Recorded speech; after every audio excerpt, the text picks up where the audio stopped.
नमस्कार, मैं हूं आपके साथ नेहा शर्मा और आप देख रहे हैं हमारा विशेष कार्यक्रम आध्यात्मिक ज्ञान चर्चा।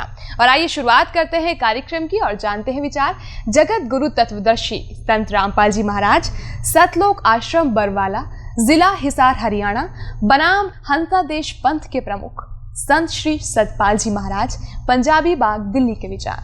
जो दीक्षा आप देते हैं वो आपको अपने गुरु से मिली है या खुद से आप दीक्षा देते हैं अपने भक्तों को? हमारे सदगुरु से मिली, हमारी गुरु परंपरा में, संत परंपरा में गुरु से मिली। अभी आपने सुने हंसा देश पंथ के प्रमुख संत श्री सतपाल जी महाराज, पंजाबी बाग, दिल्ली के विचार। और आइए अब जानते हैं जगत गुरु तत्वदर्शी संत रामपाल जी महाराज, सतलोक आश्रम बरवाला, जिला हिसार हरियाणा के विचार।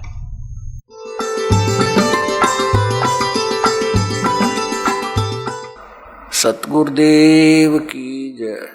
बंदी छोड़ कबीर परमेश्वर जी की जय। बंदी छोड़ गरीबदास जी महाराज जी की जय। स्वामी राम देवानंद जी गुरु महाराज जी की जय हो। गरीब नमो नमो सतपुरुष को नमस्कार, गुरु की नहीं सुर नर मुनि जन साधुओं संतों सर्वस्दी नहीं।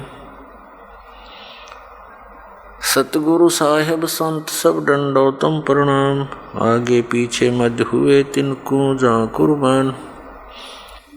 श्री सतपाल जी महाराज तथा श्री प्रेम रावत जी, जिसको बालकेश्वर जी कहते हैं, ये दोनों महाराज श्री हंस जी महाराज के पुत्र और उनके शिष्य हैं। ये कहते हैं कि जो दीक्षा हमारे पूज्य गुरुदेव श्री हंस जी महाराज दिया करते थे, वही दीक्षा हम अपने अनुयायियों को प्रदान कर रहे हैं। पुण्यात्माओं, जो इनके पूज्य गुरुदेव श्री हंस जी महाराज जो साधना स्वयं करते थे और जो दीक्षा देते थे, उससे उनको क्या मिला?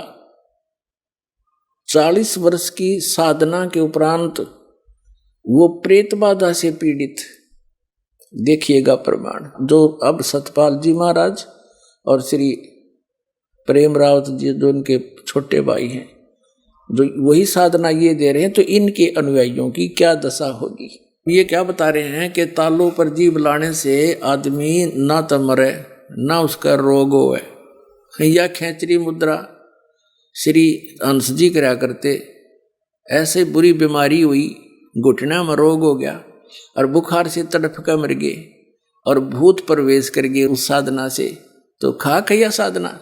अब हम लेते हैं पुस्तक हंस योग प्रकाश, देखिएगा, जो श्री हंस जी यानी जिसमें भूत बढ़ रहे थे, उसके कर कमलों से लिखी गई है ये। और ये कहाँ से प्रकाशित है? प्रकाशक हैं श्री प्रेमनगर आश्रम, रजिस्टर हरिद्वार, संपर्क कार्यालय हंसादेश 2/12, पंजाबी बाग, नई दिल्ली से। मुद्रक हैं Rajeshwari photo setters private limited, 2/12, Punjabi Bagh, नई दिल्ली से। ये 2 शब्द में स्पष्ट लिखा है कि श्री 108 श्री गुरुदेव जी परम संत योगीराज श्री हंस जी महाराज आनंद कल सच्चिदानंद भगवान के श्री कर कमलों द्वारा इस ग्रंथ की रचना हुई। यह ग्रंथ विक्रमी संवत 1988-1989 में, यानी 1931-1932 में लिखा गया और संवत 1934 में यो प्रकाशित छप कर तैयार हुआ। यह आज तक यही पढ़ा जा रहा है। अब ये है प्रश्न नंबर, इसके 290 ये है हंस योग प्रकाश, और ये 291 पर हम इसको पढ़ रहे हैं। ये क्या बताते हैं कि तालु छिद्र के ऊपर जिह्वा प्रवेश करके एक घड़ी मात्र खेचरी मुद्रा स्थित रहे तो योगी को सर्प, बिच्छू आदि का विष न लगे, बुढ़ापा, रोग, मृत्यु को जीत जाए, जो चमड़ा ढीला होकर सरवटें पड़ती है न हो। फिर तालों के ऊपर छिद्र में जीवा लगाकर स्थिर करके भू मध्यगत चंद्रमा से निकले हुए अमृत को का जो योगी पान करे, वे निसंदेह मृत्यु को जीत लेता है। यह गोरखनाथ निश्चय से कहते हैं। अब यह साधना की श्री हंस जी ने, और ये कैसे मरा आगे दिखाएंगे। अब पढ़िएगा 292 पृष्ठ पे, 91 हमने पढ़ लिया। ये खेचरी मुद्रा सर्वसिद्धियों की माता है। यह देवी हमको प्राणों से भी अधिक प्रिय है। जो निरंतर इस अभ्यास से नित्य अमृत पान करता है तो उसके कारण शरीर सिद्ध हो जाता है, अर्थात नाश नहीं होता, और मृत्यु रूप हस्ती को खेचरी रूप सिंह मार देता है। ये शिव संहिता से ले लिया इन्होंने। आगे क्या बताया है कि जीवा को तिरछी करके तीनों नाड़ियों के मार्ग में जो कपाल छिद्र है उसमें जीवा को योजित करे, यही खेचरी मुद्रा है। इसे योम चक्र भी कहते हैं। ये इनकी साधना है। एक 3 क्रिया मत है, और ये इन्होंने है इसके करने से तो मृत्यु नहीं होती। हंसराज जी 1966 में ऐसे तेज बुखार से मेरा बेहोश हो गया, कोई दवाई काम नहीं करी। लाइए झलक और दिखा दूं आपको। अपने आत्माओं, इन प्रत्यक्ष देखकर आज तक आप तो समझ नहीं सके क्योंकि आप तो बालक हो। रोगी डॉक्टर की औषधि के साल्ट को नहीं जान सकता, गोलियों के साल्ट को, दवाई के साल्ट को डॉक्टर ही जान सकता है कि ये औषधि कारगर है कि नहीं। ये दास भी डॉक्टर, और जिनको तुम संत वो भी डॉक्टर जिनके तुम आश्रित हो। यानी डॉक्टर कहो यो जन्म मरण का रोग जीव का लगा हुआ है, जब तक इसका नाश नहीं होगा इतने परम शांति नहीं हो सकती। जिसके विषय में गीता जी अध्याय नंबर 18 के श्लोक नंबर 62 में और गीता अध्याय नंबर 15 के श्लोक नंबर 4 में कहा है कि तत्वदर्शी संत की प्राप्ति के पश्चात परमेश्वर के उस परम पद की खोज करनी चाहिए, जहाँ जाने के बाद साधक फिर लौटकर कभी संसार में नहीं आते। 18वें अध्याय के 62वें श्लोक में कहा कि अर्जुन तू सर्वभाव से उस परमेश्वर की शरण में जा, उसकी कृपा से तो परम शांति को, सनातन परम धाम को प्राप्त होगा। तो ये जन्म मृत्यु का रोग कटेगा तभी तो परम शांति होगी। तो ये दास भी अध्यापक, और जिनको तुम अध्यापक मान रहे हो वो भी अध्यापक, ये शास्त्र विरुद्ध ज्ञान दे रहे हैं। ये शिव संहिता यानी किसी व्यक्ति विशेष ने, शिव जी का पुजारी ने अपना अनुभव लिख दिया या फिर किसी उपनिषद से, तो इनसे जो उस अनुभव को ये आधार मानकर चल रहे हैं, अरे उसको करने से इनका क्या हाल हुआ ला दिखाती। अमृत का कलश पुस्तक फेर लेते हैं।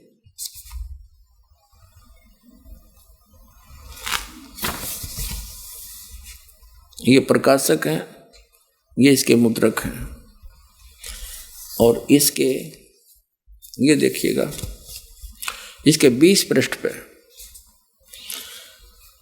ये राजस्थान में सत्संग समाप्त हुआ। श्री महाराज जी सत्संग में नहीं पधार सके, तबीयत बहुत खराब हो गई। तभी सभी को सोता हुआ छोड़कर 18 जुलाई को श्री महाराज जी वापस दिल्ली आ गए। यद्यपि प्रार्थना की गई कि आपको देहरादून ले जाया जाए, वह आपका इलाज और सेवा शुश्रूषा ठीक ढंग से हो सकेगी, लेकिन इनकी देहरादून में इनका अपना निजी मकान भी था, दिल्ली में भी इनकी कोठी थी। महाराज जी ने सिर हिला दिया और दिल्ली ले जाने के लिए संकेत किया। शक्ति नगर कोठी में जिस कमरे में गुरुदेव पहले ठहरा करते थे, उसमें न ठहर कर बाहर वाले कमरे में ठहरे, जहाँ पर साधारणतः श्री महाराज जी के ज्येष्ठ पुत्र, ये बाल भगवान, श्री सतपाल जी को बाल भगवान बोलते हैं, श्री बाल भगवान जी दिल्ली पधारते थे तो ठहरते थे। बुखार और तेज होता जा रहा था। महाराज जी से कहा गया, महाराज जी श्री माता जी को बुला लें, कोई डॉक्टर लाएं या आपको देहरादून ले चलें। सेवकों ने प्रार्थना की। नहीं, महाराज जी बोले नहीं, किसी को ना बुलाओ, जाओ बाहर जाकर बैठ जाओ, मेरे पास कोई ना आए। इतना दुखी हो गया, किसी का बोल भी नहीं सुहा था, इसने इतना तंग हो रहा था। देखिए कोई ना आए, सभी चले गए। फिर भी सलाह करके डॉक्टर को बुलाया गया और डॉक्टर ने जांच करने के पश्चात दवा भी दी, लेकिन दवा का कोई असर नहीं हुआ। बुखार और तेज होता गया। सिर पर बर्फ की पट्टी लगा कर रखेगी, लेकिन तापमान नीचे आने का नाम नहीं ले रहा था। ऐसा लगता था कि बाह्य उपचारों से कुछ होने वाला नहीं है क्योंकि श्री महाराज जी योग मुद्रा में पहुंच गए थे। ये है इनकी अटकल मूर्ख बनाने की, बुरा हाल हो रहा कर रहा है, अन्य को योग मुद्रा पहुंच गए, वो बेहोश हो गया बुखार के दबाव से और मृत्यु होगी। सारी रात तड़प का अगले दिन 19 जुलाई को इसकी मृत्यु होगी। ये देखो, ये वही 20 पृष्ठ पे हम पढ़ते हुए आ रहे हैं। सावन मास की सोमवती अमावस्या की अमृत बेला ब्रह्म मुहूर्त 19 जुलाई 1966 की प्रातः 3 बजे जगत से ये महान पुरुष हंस प्रभु संसार से महाप्राण कर गए। अब देखो इससे क्या क्या सिद्ध हो गया कि जो साधना ये करते थे उसने कोई इनका प्रोटेक्शन नहीं किया। ये कर ही नहीं सकती। शास्त्र भी गीता कर्मणाचरण जो करते हैं, गीता जी अध्याय नंबर 16 के श्लोक नंबर 23 और 24 में स्पष्ट किया कि वो बालकों का लेख है। उसके सारा विरुद्ध इन साधना और सारा विरुद्ध ज्ञान जनता में बांटा और आप भी ग्रहण किया तो क्या हाल हुआ, अन्य का क्या होगा। अंडरस्टूड है। जब तक पुण्य चलते हैं प्राणी के पूर्व जन्मों के, जैसे बैटरी चार्ज होती है और उसको चाहे चार्जर भी ना ला रखा हो और चार्जर लगा रखा हो और वैसे टांग रखा हो तो बिजली है ना उसमें, तो वो चार्ज नहीं हो रही। और जब तक वो उसकी अक्षमता पहले की है उसके अंदर जो रिजर्व कोटा, तब तक तो उससे बल्ब भी जग रहे हैं, पंखे भी चल रहे हैं, नो प्रॉब्लम। और जब वो एकदम डाउन होएगी क्योंकि चार्जर है ही नहीं, तो सारी प्रॉब्लम जो श्री हंस जी को भोगनी पड़ी 40 साल की साधना के बाद। और प्रेत प्रवेश कर झाड़े ला के निकलवा संत का, प्रेत बाधा दूर हुई। धिक्कार ऐसी भक्ति को। मनुष्य जीवन अपना भी डबो दिया करोड़ों का और सिर पर भार धर दिया इस भोली आत्मा ने। अब लिखा है इस अमृत के कलश में कि ये बता रहे हैं हंस जी के मैं पहले आर्य समाज के विचारों से प्रभावित था, ओम नाम का जाप करता था। फिर ये स्वरूपानंद नंगली वाला एक ऐसा अज्ञानी संत मिला, वह थोड़ी बहुत तो शास्त्र अनुकूल साधना का ओम नाम का जो लाभ मिलना था वो भी छुटवा दिया इस पुण्यात्मा का, और ये डले डुबा दिए। और यह इसने सहर स्वीकार कर ली क्योंकि हम बोले हैं बालक है। हमने जो भी कोई अटपट सी बात अलग से दिखाता हमें अच्छी लगती है और उसको छोड़ देते हैं ओरिजिनल को। तो ऐसे ही इन्होंने दुर्गति अपनी कर ली और पूरे करोड़ों की संख्या में और डबो दिए। इनके पुत्र लग रहे विषय काम में, दुनिया के अनमोल जीवन का नाश करने के लिए। मानुष जीवन दुर्लभ है, मिले न बारंबार, जैसे तरबत से पत्ता टूट जाए वो बोर नहीं लगता डार। अब ये और क्या क्रिया बताते हैं। अब हम फिर हंस योग प्रकाश जो श्री हंस जी की ही करती है, इन्हीं के द्वारा अनुभव लिखा गया अपना। ये देखिएगा, ये हंस योग प्रकाश में आ गई हम। वो अमृत का कलश हमने रख दी।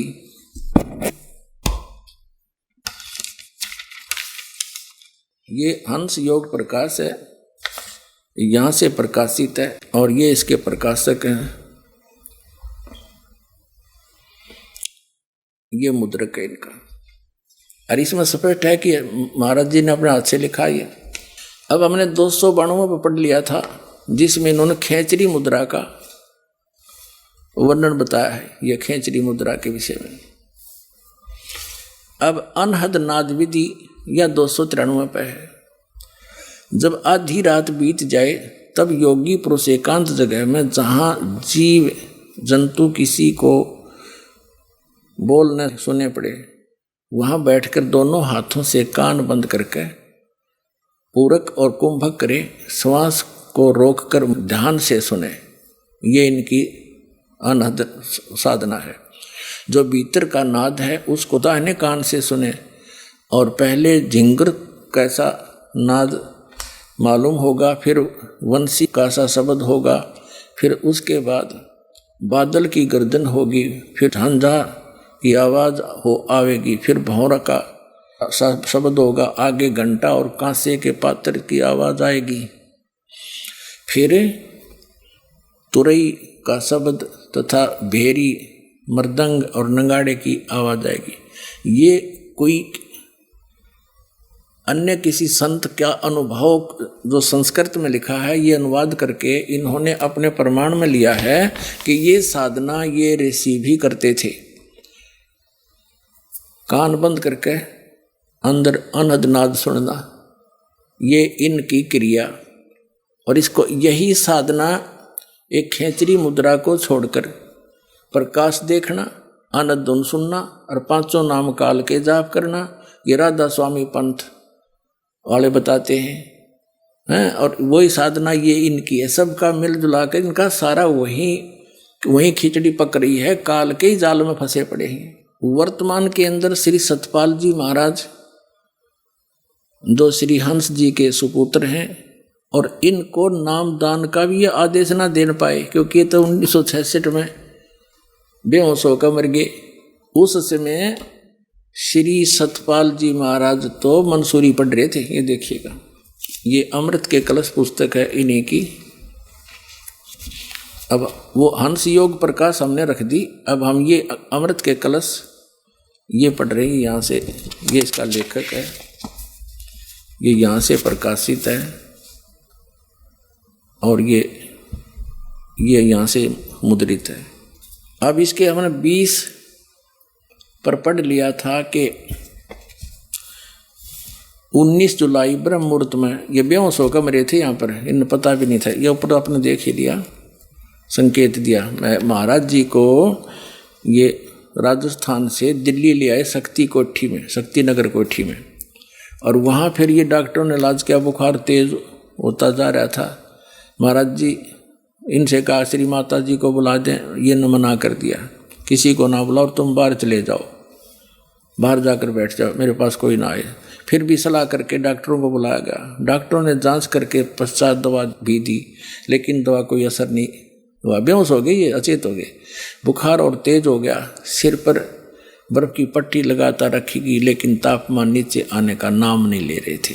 ऐसा लगता था कि बाह्य उपचारों से कुछ होने वाला नहीं है, क्योंकि श्री महाराज जी योग मुद्रा में पहुंच चुके थे। अचेत हो गया था, बेहोश हो गया। फिर इस तारीख को ये महाप्राण कर गए, 19 जुलाई 18 की ये बात है। सारी रात दुख पा गए, और प्रातः 3 बजे 1966 को ये महाप्राण कर गए। ठीक है, अब यहाँ 21 पर देखिएगा, इसके 21 पे तुरंत ड्राइवर ने कार में पार्थिव शरीर को रखा और कुछ प्रेमियों के साथ वे देहरादून के लिए रवाना हो गए। दिल्ली से टेलीफोन पर सूचना दे दी गई कि महाराज जी आ रहे हैं, कमरा तैयार रखा जाए। जैसे ही देहरादून कोठी में कार पहुंची और लोगों ने महाराज जी के पार्थिव शरीर को देखा तो सभी फूट फूट रोने लगे। श्री माता जी शोक व्याकुल हो अचेत हो गई। श्री महाराज जी के ज्येष्ठ पुत्र श्री बाल भगवान यानी सतपाल जी महाराज जी को मंसूरी से बुला गया। ये मंसूरी पढ़ रहे थे जब 15 साल के थे। 1966 में ये 15 साल के थे, 1951 में इनका जन्म हुआ, तो वहाँ से बुलाए गए। तो कहने का भाव ये है, और ये वो छोटा लड़का जो इनके पास था, माता जी के पास देहरादून था, ये वो 8 वर्ष का ही था सारा। तो कहने का भाव ये है कि ये इन दोनों को नाम देने का आदेश भी ना देगे, और आगे फिर ये स्वयंभू संत बन गए। 2 भाई न्यारे न्यारे लागे, एक में काम नहीं चला था। अगर ये सच्ची भक्ति होती तो विश्व में एक का संत बतेरा। तो पुण्यात्माओं, श्रद्धालु तो श्रद्धालु ही होते हैं। संतों पर विश्वास किया कि बड़े परम संत बड़े पहुंचे हुए होंगे, इनको कख भी पता नहीं। अभी आपने सुने जगत गुरु तत्वदर्शी संत रामपाल जी महाराज, सतलोक आश्रम बरवाला, जिला हिसार, हरियाणा के विचार। और आइए अब जानते हैं हंसा देश पंथ के प्रमुख संत श्री सतपाल जी महाराज, पंजाबी बाग, दिल्ली के विचार। महाराज जी, परमात्मा साकार है या निराकार वेदों के अनुसार? ऐसा है कि ये बहुत बड़ा एक विवेचना इसकी है, बहुत लंबा इसका है।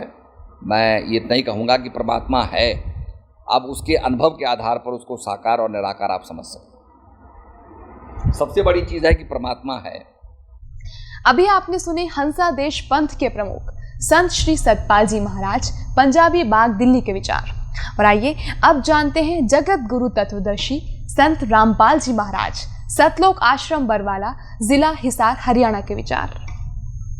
महाराज जी, परमात्मा साकार है या निराकार वेदों के अनुसार? परमात्मा साकार है, मनुष्य सदृश्य है, वेदों में प्रमाण है, वो सतलोक में रहता है। ये क्या बताते हैं, भगवान केवल ज्योति स्वरूप है, उसका ज्योति स्वरूप ही देखा जाता है, ज्योति ही दिखाई देती है, यही उसका असली रूप है। ये ज्योति स्वरूप तक काल की है, ये सामने आता नहीं। ये प्रकाश तो देखा, ये काल का देखा जाता है।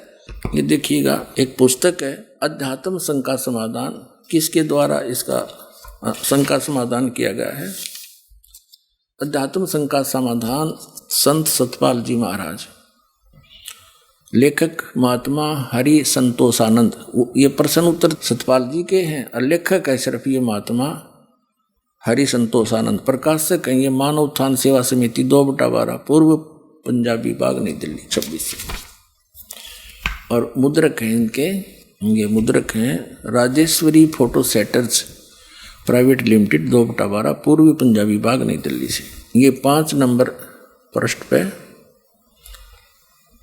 श्री सतपाल जी से प्रश्न किया गया कि सभी धर्मों के लोग कहते हैं भगवान एक है, परमात्मा एक है, लेकिन इस एक भगवान या परमात्मा का स्वरूप क्या है? क्या हम भी उसका दर्शन कर सकते हैं? उत्तर श्री सतपाल जी दे रहे हैं, भगवान एक है, वह सहज प्रकाश स्वरूप है। रामचरितमानस में भी कहा कि सहज प्रकाश रूप भगवाना, नहीं पुनि विज्ञान बिहाना। प्रश्न नंबर 9 पर शंका समाधान के प्रश्न किया, किसी ने मानव उत्थान सेवा समिति के मंत्र से भगवान के सच्चे स्वरूप की चर्चा की जाती है। यह बहुत अच्छी बात है, परंतु हम यह कैसे माने कि आपकी संस्था, सतपाल जी से प्रश्न किया, द्वारा बताया गया ज्ञान सच्चा है और बाकी अन्य सभी का ज्ञान झूठा है? उत्तर, हमारे ऋषि महर्षियों, तत्वज्ञानी महापुरुषों एवं मनीषियों ने परमात्मा के सच्चे रूप को जानकर ध्यान किया था। ध्यान की अनुभूतियों को उन्होंने ग्रंथों में वर्णन किया है। ज्ञान वह सच्चा है जो तीनों अवस्थाओं में एक सा रहे। जैसे धर्म ग्रंथों में परमात्मा के स्वरूप का वर्णन है, वैसा ही गुरु भी ज्ञान देते हैं तथा ठीक वैसा ही ध्यान अवस्था में अनुभूति होती है। भगवान श्री कृष्ण ने गीता में बताया है कि परमात्मा का सच्चा स्वरूप दिव्य ज्योति परम प्रकाश है। रामायण में भगवान को प्रकाश रूप ही बताया गया। वेद और उपनिषदों में 10 पृष्ठ पागे परमात्मा को दिव्य ज्योति स्वरूप ही कहा गया है। संत कबीर, गुरु नानक, महात्मा बुद्ध, ईसा, मोहम्मद, मूसा ने भी प्रकाश स्वरूप परमात्मा का ही ध्यान किया। सभी संतों व ग्रंथों ने एक स्वर में कहा है कि उस प्रकाश स्वरूप परमात्मा का ज्ञान समय के सच्चे सतगुरु ही करा सकते हैं। अपने आत्माओं, अब ये श्री सतपाल जी के सट्टे मारे हैं नो का वेदों में भी परमात्मा ज्योत स्वरूपी लिखा है। कबीर साहब भी ज्योत स्वरूपी बताते थे, नानक जी भी प्रकाश ही बताते थे। इन्हें खाक पड़ा फिर वेदों को हैं। अब दिखाता हूँ आपको वेदों में क्या प्रमाण है।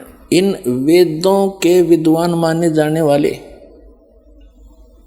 जितने भी ऋषि महर्षि हुए हैं, आचार्य शंकराचार्य हुए हैं, या ये जितने कबीरपंथी नकली, ये सभी नौके परमात्मा निराकार और वेदों को सतमानीय, वेदों को आधार मान के ज्ञान देते और भगवान को निराकार बताते।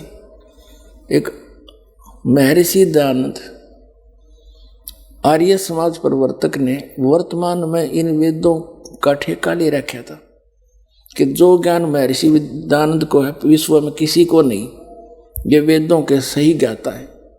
और महर्षि दयानंद वेदों का कख भी पता नहीं था, वो निराकार बताओ भगवान को। और वेद क्या कह रहे हैं, इन्हीं के अनुयायियों के, और महर्षि दयानंद का क्या अनुवाद है बताओ। इन अंग्रेजों की यह समझ में ना आई, तुम कह क्या रहे और वेद क्या बता रहे हैं। अगर ये दास अनुवाद करता तो ये आगे नहीं आने देते। नो कहे रामपाल के जाने संस्कृत ने उठ पटांग कर रखी है, और इन अंग्रेजों द्वारा, इन इंजीनियरों द्वारा करा रखा अनुवाद परमात्मा ने इनके कर कमलों से, और इन सब से लिखवा रखा सच्चाई। इन्हें खुद पता नहीं इसमें क्या लिखा है। इसके लिए परमात्मा कहते हैं कि मोती मुक्ता दर्शत नाही, ये जगह सब अंधरे और दिखत के तैन तस्मिन का फिरा मोती या बंदरे। अब देखिएगा ऋग्वेद मंडल नंबर 9, इसके अंदर दिखाते आपको। और ये किसका अनुवाद है? महर्षि दयानंद इन आर्य समाजियों का महर्षि दयानंद के अनुवाद अनुयायियों का प्रकाशक है सर्वदेशी कार्य प्रतिनिधि सभा, महर्षि दयानंद भवन, रामलीला मैदान, नई दिल्ली से छपा है। अनुवाद करता मुद्रक है Prince offset printers 1510 Pataudi house, Daryaganj, नई दिल्ली से।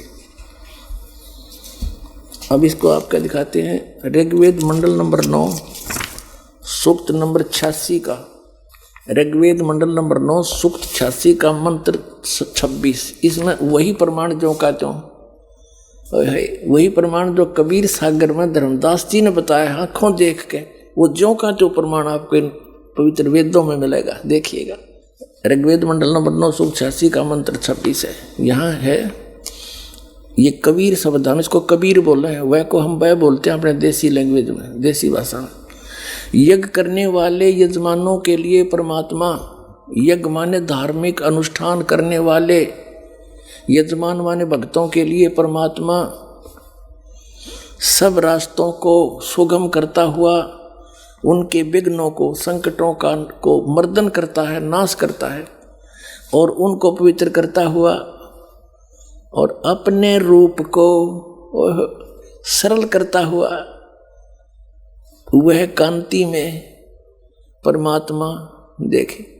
इन्होंने इस कबीर का इन्होंने ऐसे संधि छेद करके अर्थ कर दिया सर्वज्ञ, विद्युत के समान क्रीड़ा करता हुआ। या लिखना था वो कबीर देव वर्णीय पुरुष को प्राप्त होता है, वर्णीय माने अच्छे श्रेष्ठ पुरुष को प्राप्त होता है।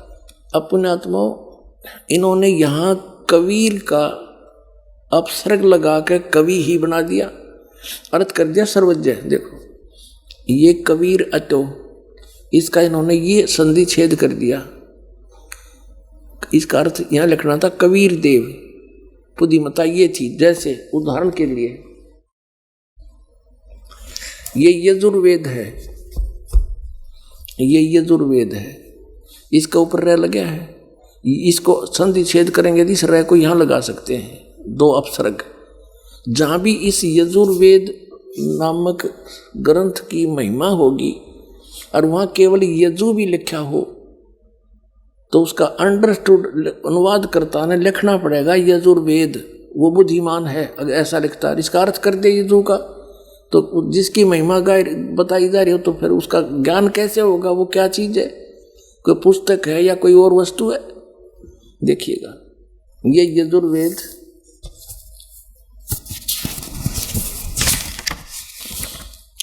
ये प्रकाशक हैं सर्वदेशी कार्य प्रतिनिधि सभा 2/5 महर्षि दयानंद भवन, रामलीला मैदान, नई दिल्ली से।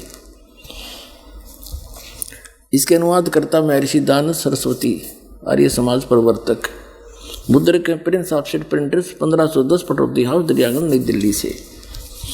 इसके 36वें अध्याय में एक यजु शब्द है, यजुर्वेद की महिमा है, यो है 63वां अध्याय, 36वां अध्याय। इसका प्रथम ही मंत्र है, इसमें लिखा रेचम वाचम परपदे मनो यजु, यजुहु परपदे। यहाँ देखो इसका अनुवाद यहाँ किया महर्षि दयानंद ने।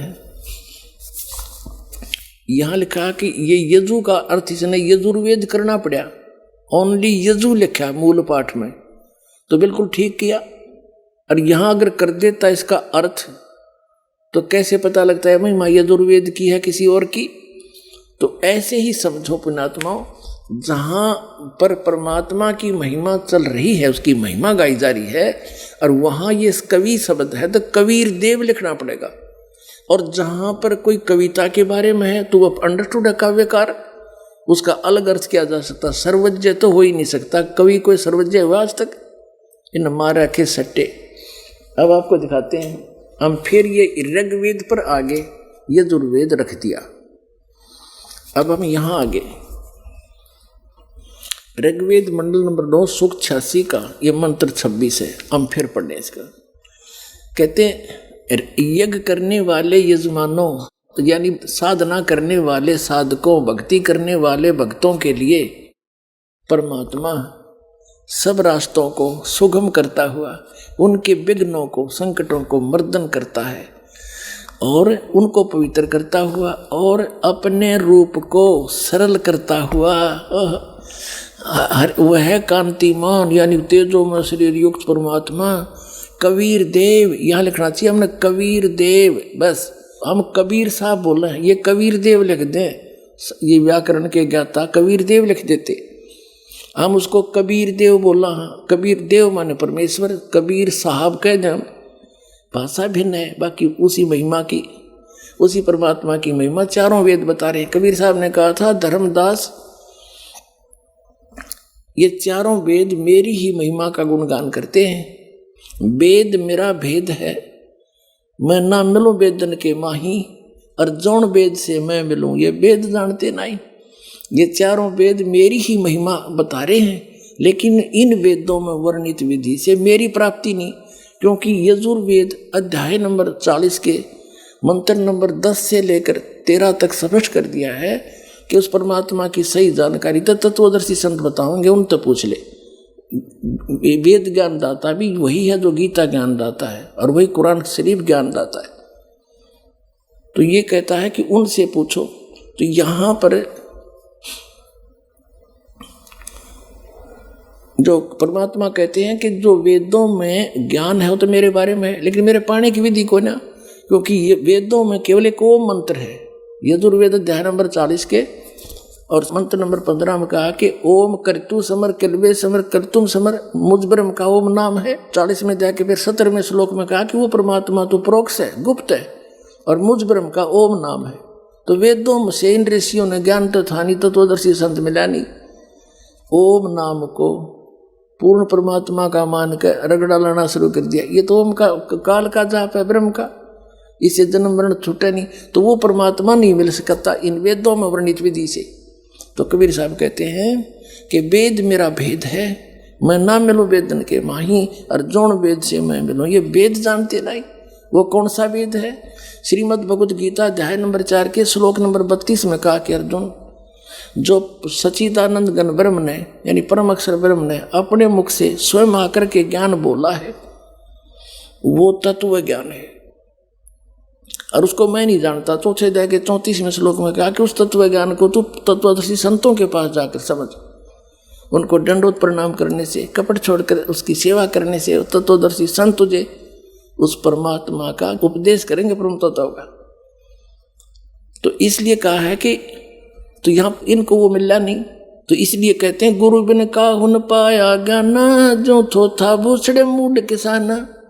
गुरु बिन वेद पढ़े जो प्राणी, समझ अनुसार रहे अज्ञानी। ये सारे अज्ञानी थे, अभी तक वेद भी पढ़े थे।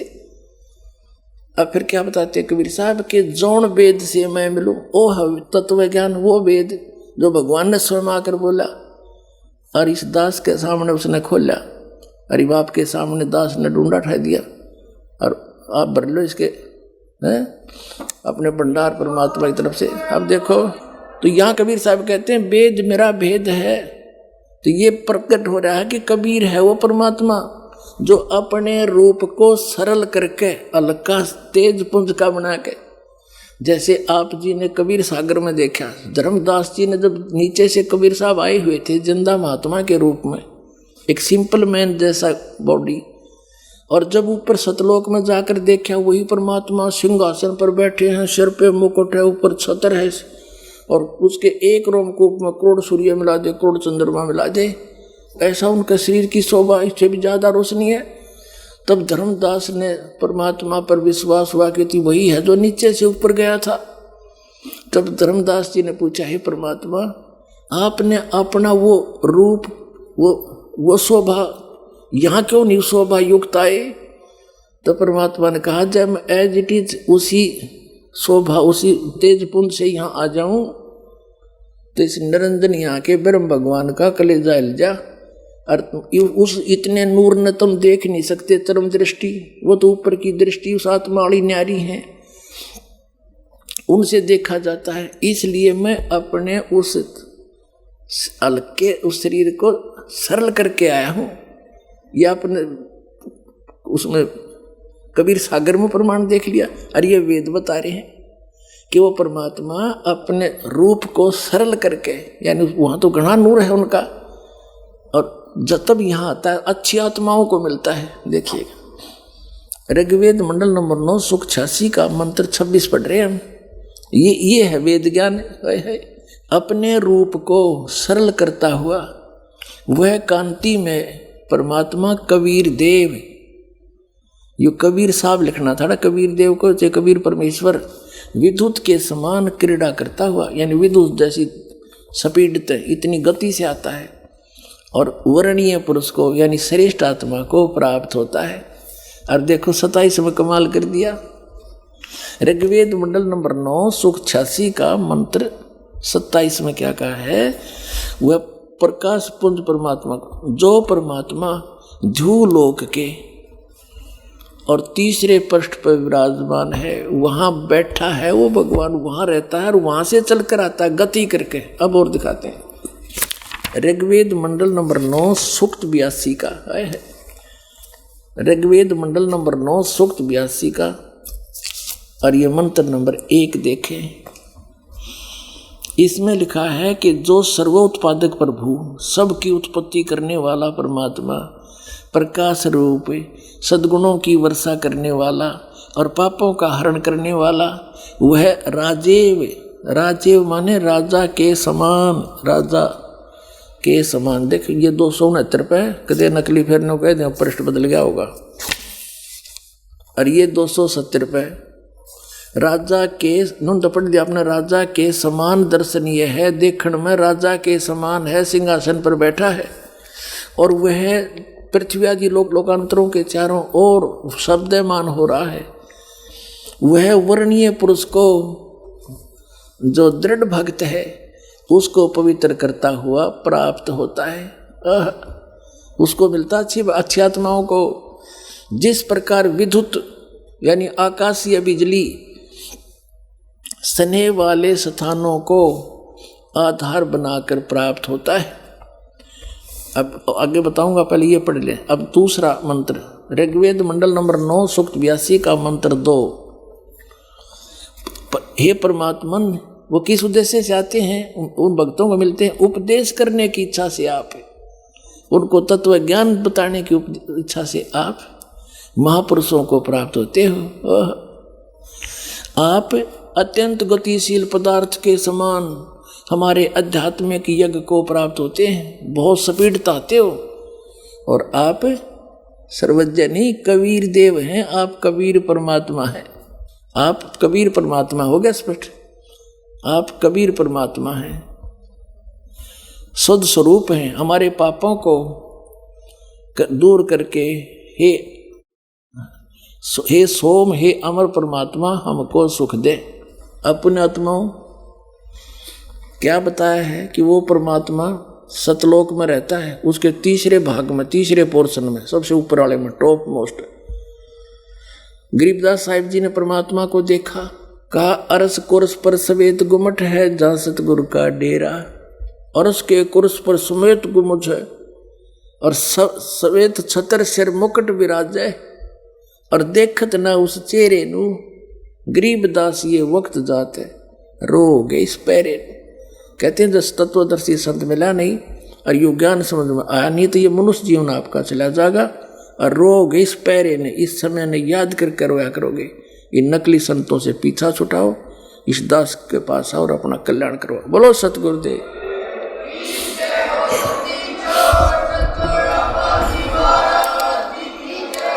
तो पुण्यात्माओं, इन सभी सदग्रंथों ने और आंखों देखा महापुरुषों ने रल मिलकर सिद्ध कर दिया, कबीर इज गॉड, नर आकार है, सतलोक में रहता है, वहां से चल कर आता है। तो ये लीला कबीर भगवान ने की है। वो परमात्मा है, वो हम सबका पिता है, हमारे लिए भटक रहा है, उसको पहचानो और कल्याण करवाओ। बोलो सतगुरुदेव। आइए अब हम उन श्रद्धालुओं के अनुभव जानते हैं जो जगत गुरु तत्वदर्शी संत रामपाल जी महाराज जी से दीक्षा प्राप्त कर चुके हैं तथा उनके द्वारा बताए गए भक्ति मार्ग पर चल रहे हैं। नमस्कार सर। सत साहिब, क्या शुभ नाम है जी आप जी का? मैं भगत हरि गोविंद दास, नेपाल से। सर, संत रामपाल जी महाराज की शरण माने से पहले आप कौन सी भक्ति करते थे? हम तो ऐसे कोई भक्ति नहीं करते थे, कभी कभी मौका लगता था तो शंकर जी का नाम लेते थे, शिव जी का नाम लेते थे, बस इतना ही। बाबूजी और दादाजी ने 7 बीघा नेपाल की जगह देके 7 बीघा जगह देके अपने घर के द्वार पर आगे में राम जानकी मंदिर बनवाए हैं, और हम सोचते थे कि यही भगवान हैं और उसी में थोड़ा मोरा लगे रहते थे। सर, परम संत सतगुरु रामपाल जी महाराज की शरण में आप कैसे आए?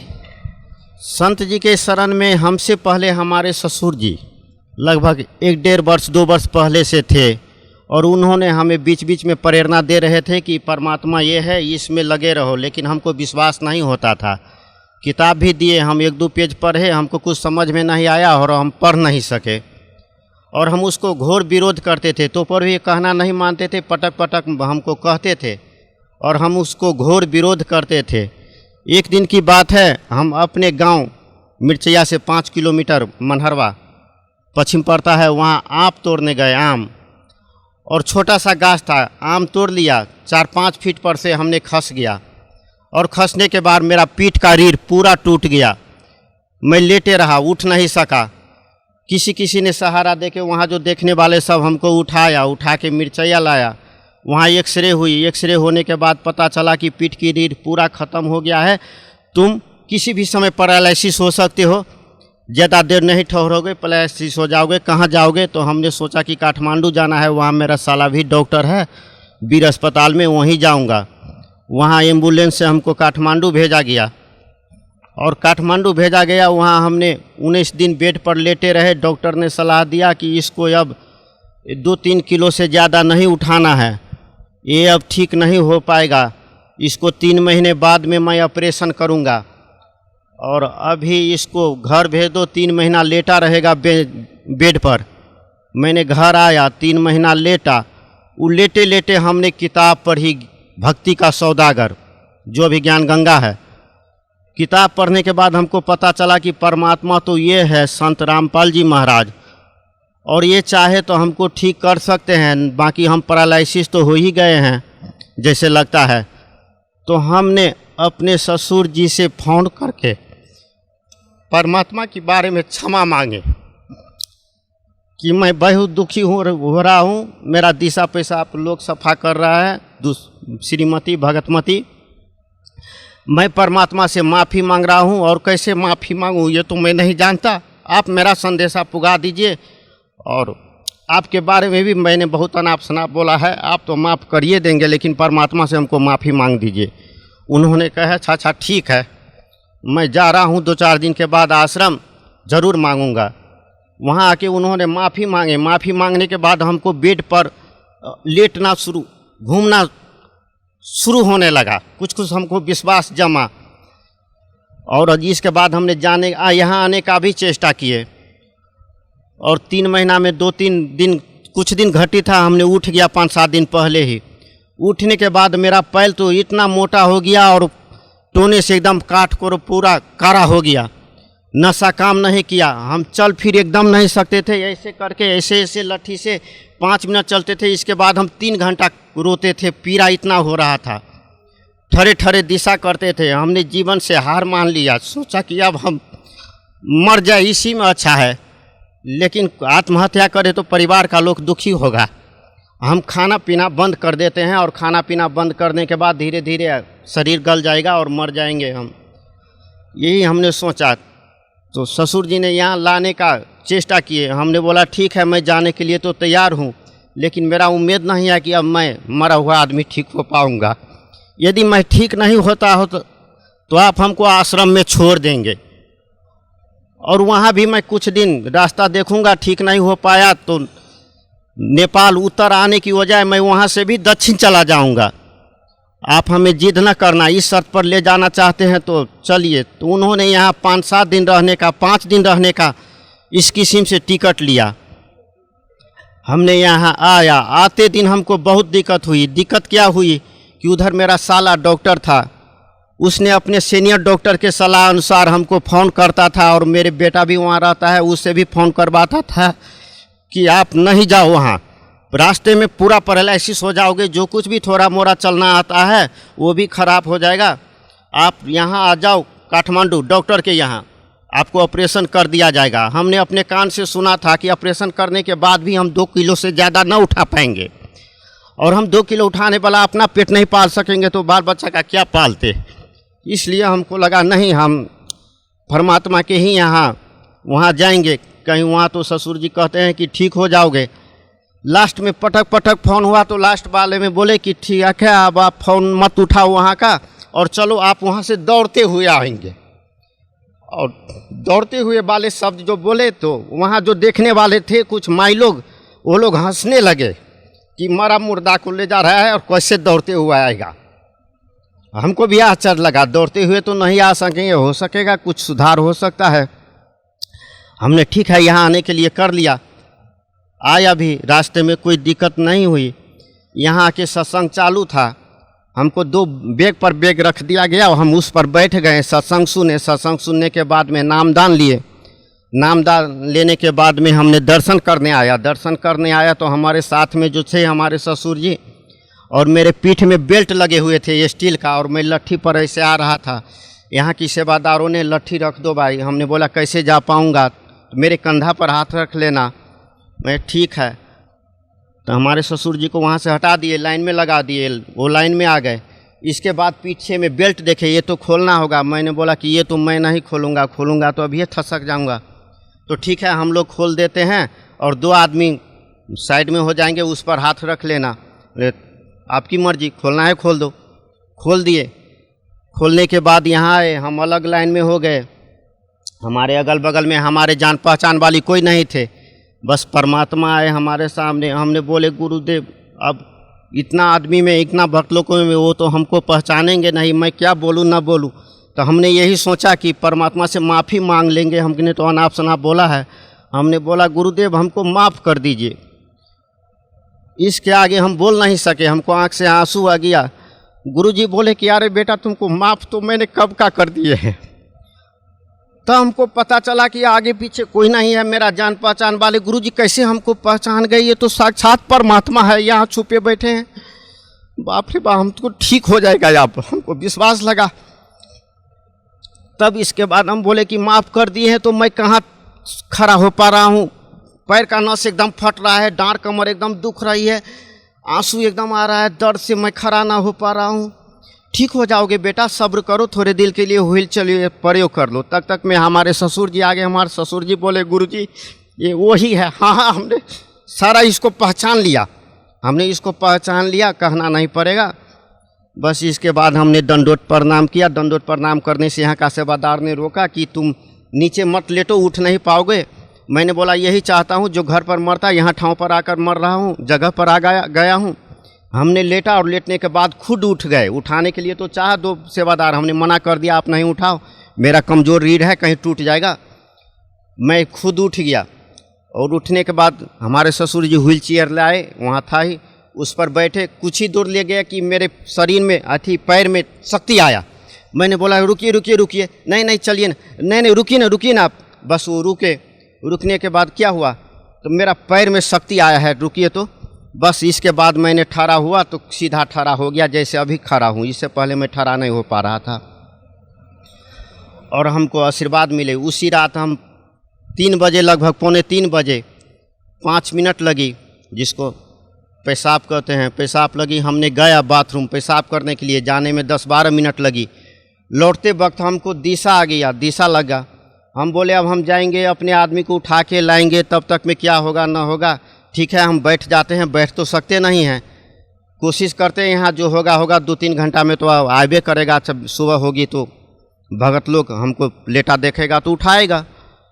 हम बैठे, आराम से बैठ गए, सारे कपड़ा खोल के बाहर रख दिया, आराम से बैठ गए। दिशा हो गई, जो हम बैठ नहीं सकते थे घर पर। और इसके बाद पानी उनी सब हो गया, हाथ सब सफाई कर लिया, आके सो गए।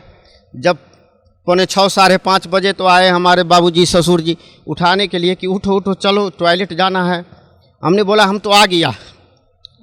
तो कैसे आ गया, कौन ले गया? कोई नहीं ले गया, हम तो खुद गया। 2:45 बजे वहाँ लग गई दिशा, हमने कर लिया, बैठना हो गया हमको। बस इसके बाद हम दर्शन में फिर आए। गुरुजी को बोले गुरुजी थोड़ा दुखी रहना, नहीं बेटा पूरा ठीक हो जाओगे। तीसरे दिन हम जब बस शौच से आ रहे थे तो देखे यहाँ 1-2 आदमी मात्र दर्शन में बाकी है। तो हम तो जब तक आएंगे यहाँ तब तक गुरुजी चले जाएंगे भीतर। हमने लट्ठी फेंक के दौड़ना शुरू कर दिया, गुरुजी ने रुक गया और हम आके यहाँ गुरुजी अब तो मैं दौड़ रहा हूँ। हाँ, हमने तुमको देखा तब हम रुक गया, हमने तुमको देखा दौड़ते आते हुए। बस इसके बाद 3 दिन में लगभग हम पूरा ठीक हो गए। जो हम एकदम बैठ नहीं पाते थे, पैर उर एकदम फूल गया था हमारा। लास्ट में 4-5 दिन में तो हम पैंट उट पहन लिए, इससे आगे हम कपड़ा न लगा पाते थे अपने से। पैर उठता था ज़मीन से सिर्फ 2 इंची, अंडरवियर दूसरे आदमी घुसा देता था और निकालता था। वो सब अपने करने लगे यहाँ आके, साक्षात परमात्मा मिल गई। और लास्ट में जाते समय हमने कहा गुरुजी मैं तो मोटरसाइकिल चलाता हूँ, कैसे हमको हिम्मत हो गई इतनी बड़ी बात मांगने की। वो भी गुरुदेव कहते जाओ बेटा खूब चलाना। और कल होके घर पुगते ही हम कल होके, एक मेरे घर में किरायादार रहता है, वो जा रहा था सब्जी लाने अपने मोटरसाइकिल से। हमने बोला कि रुको, तो उसको हम बताए थे ऐसे ऐसे कहानी। वो बोले कि आप चलाओगे मोटरसाइकिल? हाँ मैं चलाऊँगा। हम बोला तू स्टार्ट करके देगा? किक वाली थी, उसने स्टार्ट न करके सीधे चाबी हमको दिया। हम चाबी ले लिए और गमछी था कंधे पर, गमछी को बांधे कमर में, स्टार्ट किया, स्टार्ट हो गई गाड़ी। हमने बाज़ार 1.5 किलोमीटर पड़ता है, 1.25 किलोमीटर लगभग, वहाँ जाके सब्जी 7 किलो सब्जी बो के खुद ला लिए परमात्मा की दया से। अब मैं एकदम खुशी हूँ। सर, परम संत सतगुरु रामपाल जी महाराज से नाम उपदेश लेने के बाद आपकी जो लाइलाज बीमारी थी, जहाँ कहीं आपका इलाज नहीं हो रहा था, वो आपकी ठीक हो गई, आपको बहुत सुख मिला जीवन में। तो सर, भक्त समाज को आप क्या संदेश देना चाहते हैं? मैं भक्त समाज को यही संदेश देना चाहता हूँ कि भक्त लोग पुराने बताए हुए साधु गुरु और ब्राह्मण सबके फेरी में पड़े हुए हैं।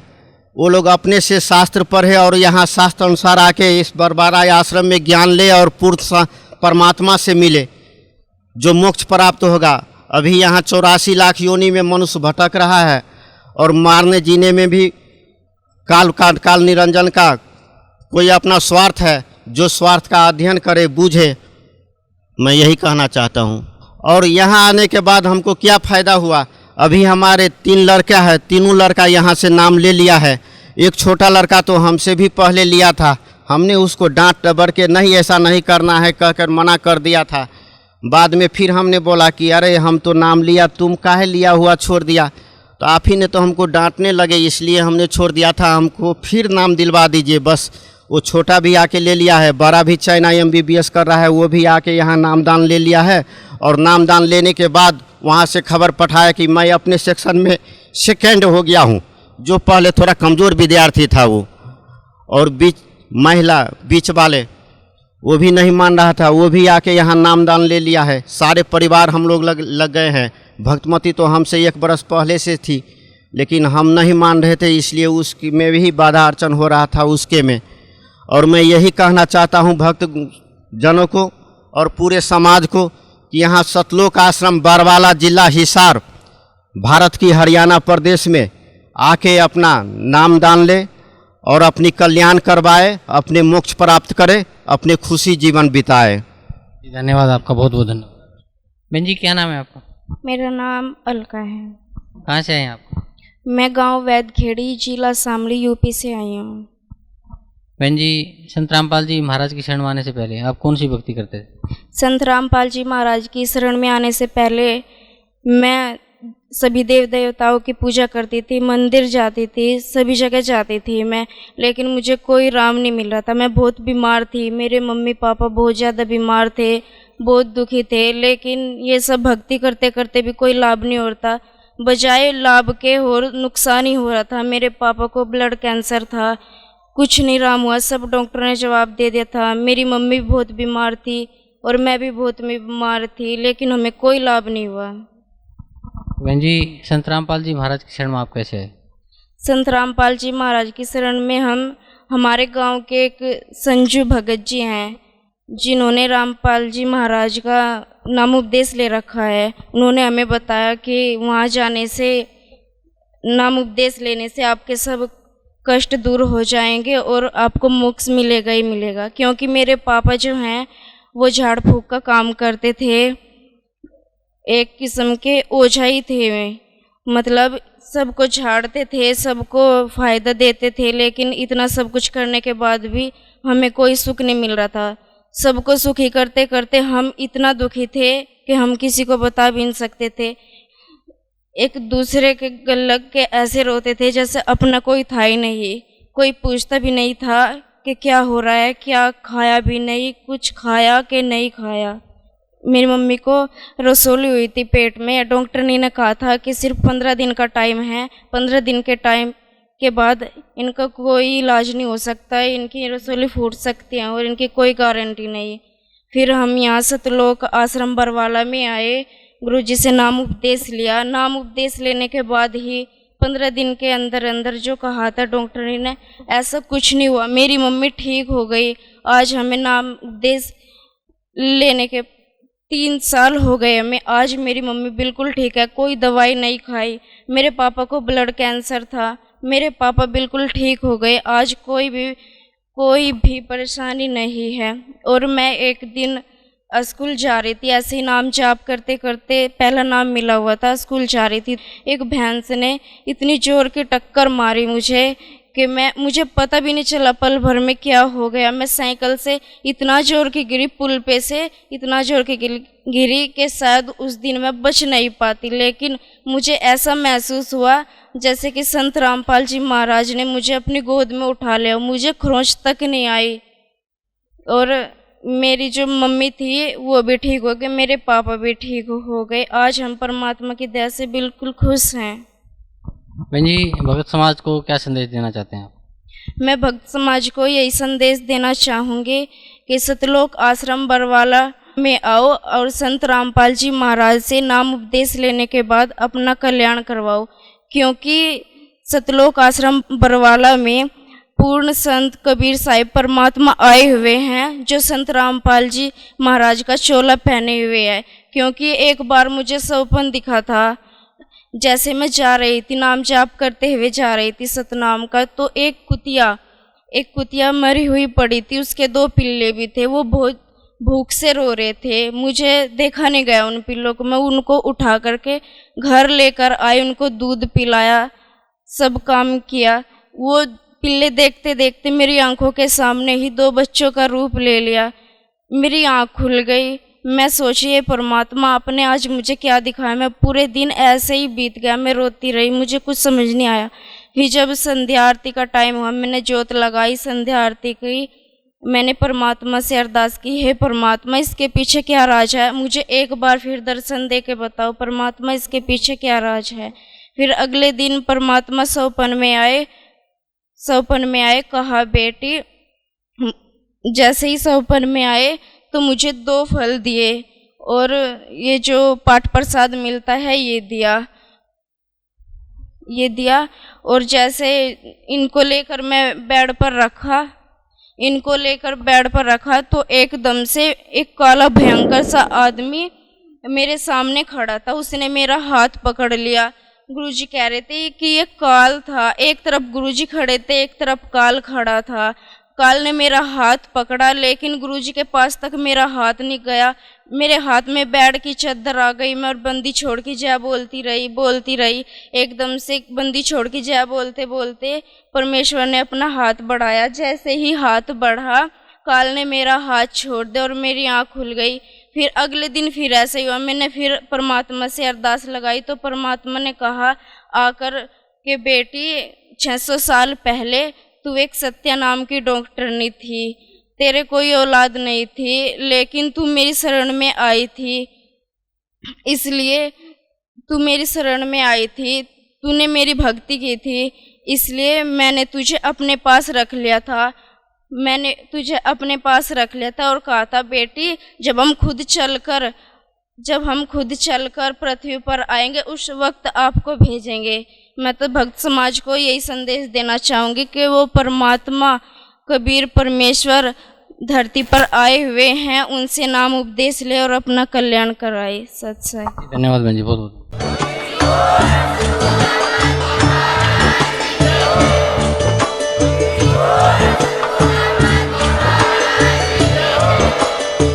सुन रहे थे जगत गुरु तत्वदर्शी संत रामपाल जी महाराज जी के मंगल प्रवचन। अधिक जानकारी के लिए विजिट कीजिए हमारी वेबसाइट www.jagatgururampalji.org। संत रामपाल जी महाराज जी के शुभ आशीर्वाद से पूरे विश्व भर में 500 से भी ज्यादा नाम दीक्षा केंद्र हैं, जिन पर संत रामपाल जी महाराज जी द्वारा ऑनलाइन निशुल्क नाम दीक्षा दी जा रही है। अपने नजदीकी नाम दीक्षा केंद्र का पता करने के लिए संपर्क करें 8222880541।